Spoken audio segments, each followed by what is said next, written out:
Pinuntahan ni JB si Max upang humingi ng tulong na kailangan nila ni Andres ang kanyang kakayahan.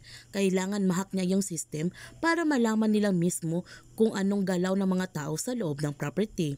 Isa pa, kailangan nila ni Andres ang isang taong mapagkakatiwalaan nila at siya yun. Pumayag naman si Max sa hinihingi ni JB sa kanya na kahit sobra na ito dahil hindi niya makakalimutan yung ginawa nila para sa kanya nung iniligtas siya sa Cerdova at hindi siya tatanggap ng bayad galing sa kanila. Sobrang masaya si JB dahil pumayag na nga si Max na tulungan sila nito. Nagtanong naman si Max kay JB, alam ba ito ni contractor ang kanilang ginawa?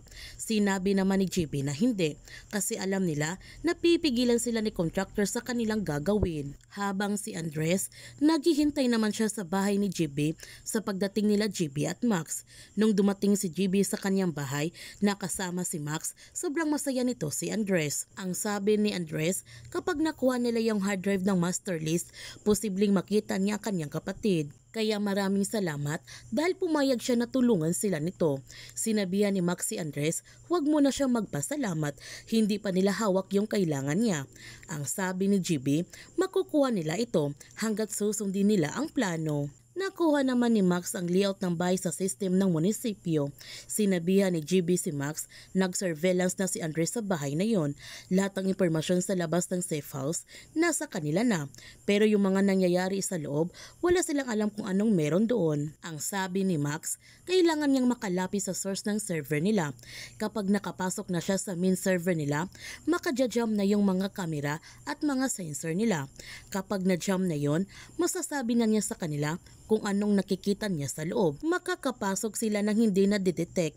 Kailangan mabilis nila makuha yung master list. Samantala, isinagawa na nila Gab at Tomas ang kanilang misyon. Sinabihan ni Gab si Tomas na kahit anong mangyari, huwag na huwag siyang magpapahuli. Hindi niya kailangang pumatay. Ang sabi ni Tomas, huwag itong mag-alala. Wala naman sa plano niyang pumatay. Kukunin lang naman yung package.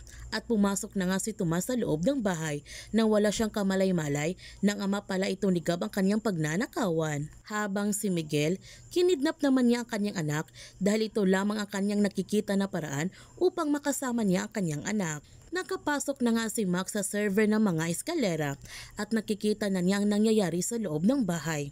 Sinabi naman ni Max sa kanila ni JB at Andres kung saan sila pwede pumasok. Sa pagpasok nila Andres at JB sa loob ng bahay, sa bawat tauhan na kanilang pinapatay, itinago kagad nila ang katawan nito upang hindi nila malaman ang kanilang pagpasok sa loob. Nung nakapasok na sila sa loob ng bahay, mas nagiging alert ang kanilang mga kinikilos.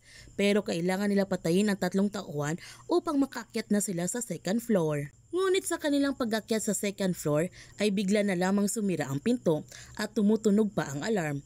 Mga ilang sandali, may bumuga na usok. Buti na lamang nakamas sila nito.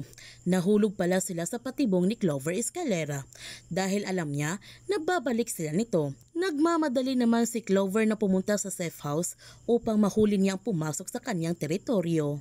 Magtatagumpay kaya sila na makuha ang master list? Yan ang ating abangan sa Incognito. Kung bago ka pa channel ko, don't forget to like, subscribe, and click notification bell para palagi kang updated sa mga videos in-upload ko. Thank you for watching and God bless to everyone.